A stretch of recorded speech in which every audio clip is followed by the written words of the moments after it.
Smooth 98.1, 30 minutes gone past 6 o'clock for a Thursday morning. This is Business Express on Smooth Breakfast with Victa, Pepple. And Sope Martins. Rotus joins us. Good morning, Rotus. Hey, good morning to you too. Good morning to all our listeners and YouTube viewers out there. Good to be with you all again. Yes. Let's get out of here. Yes, so we are streaming live up on youtube.com/smooth 981 FM Lagos, where you can leave a comment up on the live stream. And yes, you can be part of the show by sending a WhatsApp message to us on 0809 444 0981. Yes, and Twitter, hashtag Business Express 981 on Twitter. Yes, Rotus, you were going to say. Yeah. Now I'm going to call somebody else. Somebody who listens to this show regularly. Just try to just now, right when we're going on there. Like they don't know that the show starts at 6:30. And you know who you are that's calling me right now. Anyway, let's keep it going. Okay, so I feel like our first story for today has to be about our minister who has decided that he wants to declare for who has formally declared his presidential bid. So can we talk about the Minister of Labor and Employment, Ngigie? What's going on right there? Yeah, so in fact, we talked about this on the marketplace, the drive time. This was last week when I heard that he was going to declare. It was on Monday. I heard on Monday, this week. It was this week. I heard on Monday he was going to declare, but I didn't have the info. I just heard that, look, there's rumor that he will declare on Tuesday. So we talked about it on the marketplace and about what that means. And I said I was happy that he's declaring because this should put a spotlight on Nigeria's unemployment situation, since the Minister of Labor and Employment is the one that wants to run for president. I even think he would be bold enough to do that. But apparently, what's the current unemployment rate? 33% as of Q4 2020. Now, we are in Q2 2022. So that's 2 years now that we haven't had updated data. We have no data on unemployment through 2021 at all. And I think we're even missing some data from, I think, 2020. So it's not even up to date, which means that if you go by the World Bank saying that 7 million more Nigerians fell into poverty as a result of COVID and all these other things have been happening, it suggests that the unemployment rate has gone up. South Africa. So you know what they say about disasters, right? Whenever somebody is somewhere you don't know, and they say no news is good news. I think that's what he's operating under right now. In fact, the minister is also saying his experience in public office gives him the moral standing to perform well as president. Do you agree? You said that with such a straight face. I love it.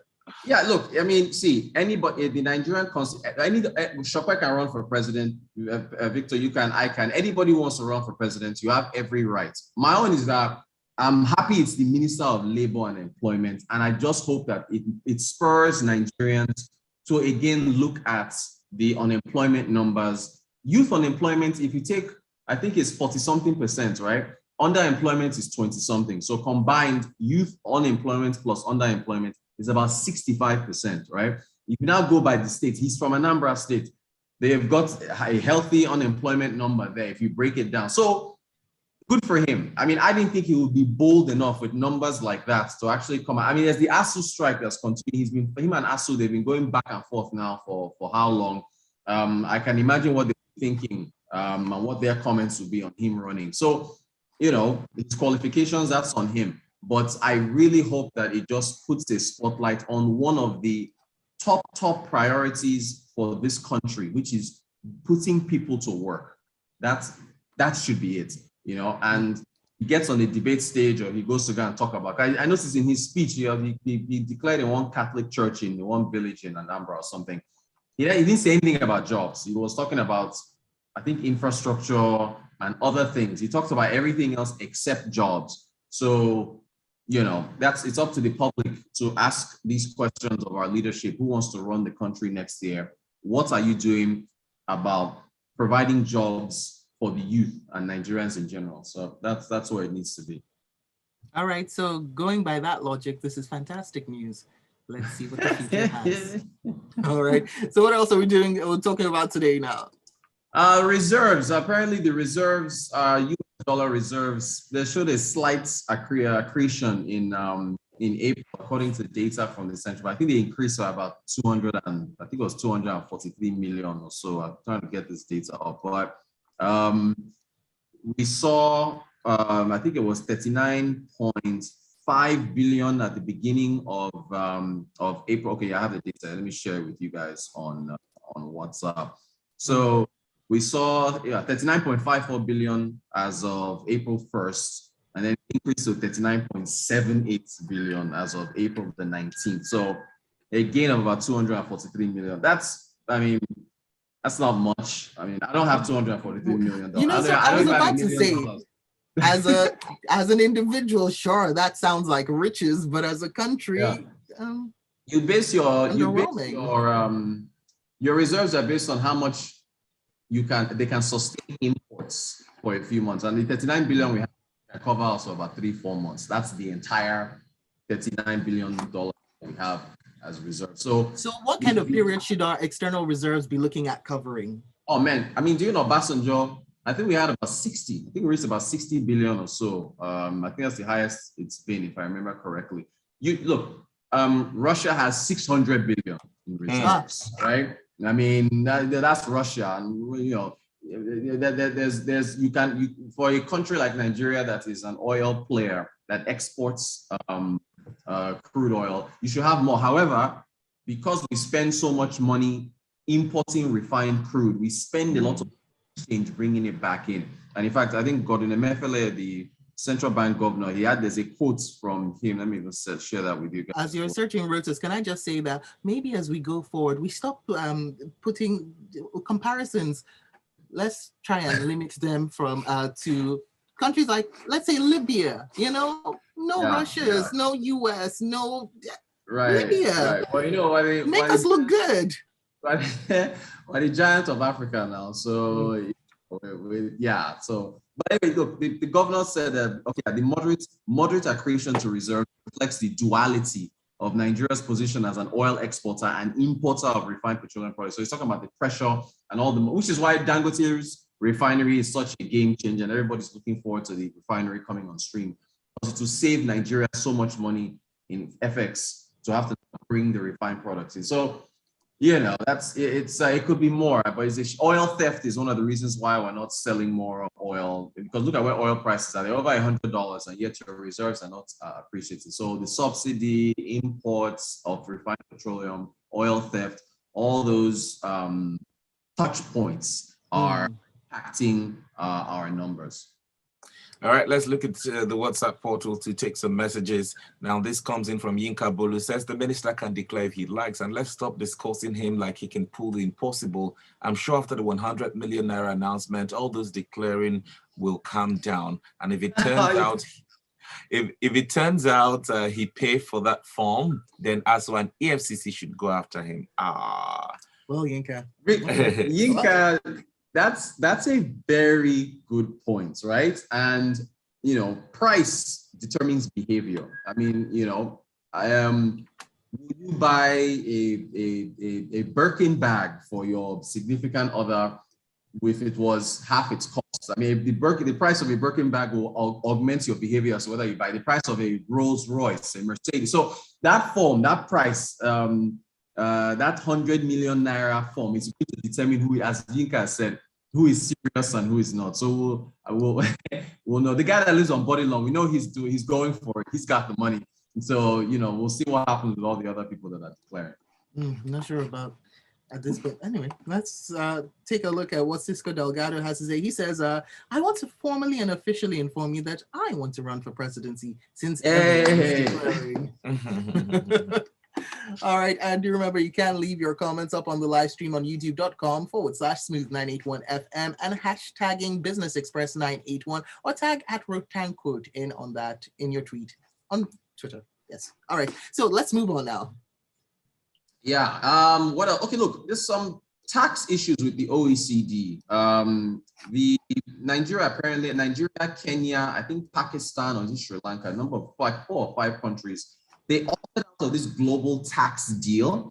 It is supposed to be a minimum tax threshold of 15% for multinational enterprises that have been moving their operations from high tax jurisdictions to lower tax jurisdictions. And it was supposed to be some kind of deal between about 140 countries or so.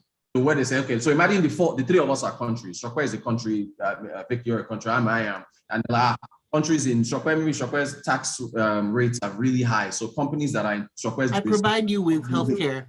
Exactly. So that's why. So Nigeria opted out, saying that the data on the benefits to developing countries is not clear, and it's not that basically, look, you don't have enough information to tell me that if I'm to join your minimum tax threshold of 15%, it will benefit me as a country. But then Nigeria didn't put our own data forward, because when you question data, you can't put your own and say, okay, look, this is my data.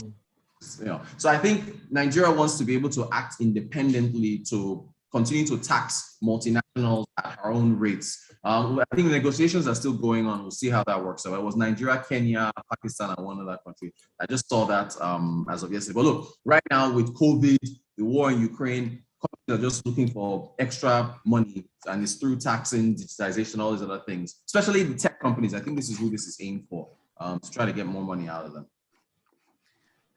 Okay, let's take a look at this message in from Benga Akamu, who says, hope the taxman would be interested in those who puts the expression of interest forms of APC. How much have they paid in taxes? Yeah, and he also says the World Bank should know Buhari has outsourced fuel subsidy removal to the next administration. So all the advice on what to do with subsidy money will fall on deaf ears. That's a good point. I agree. He's out. Buhari at this point is just, it's April.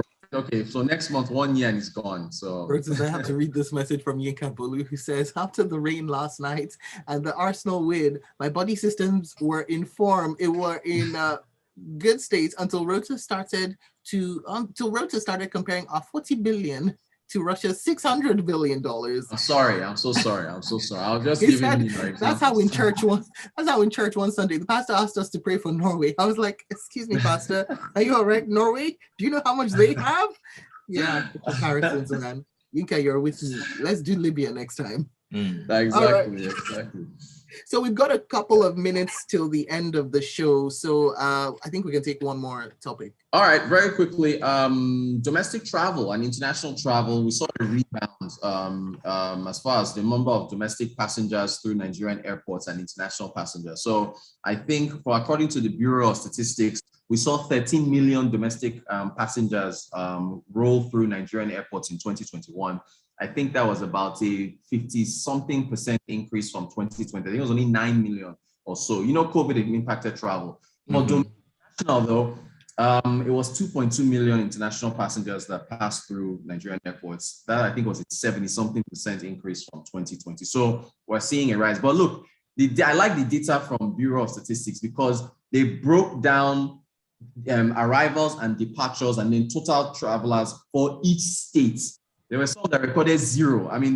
This push to want to get as many airports as possible, you can use data to determine whether or not how many people are coming to your state. That's feasible. Okay, that's actually, yes, you're right. That's an interesting one. The states with 0, do they have airports there?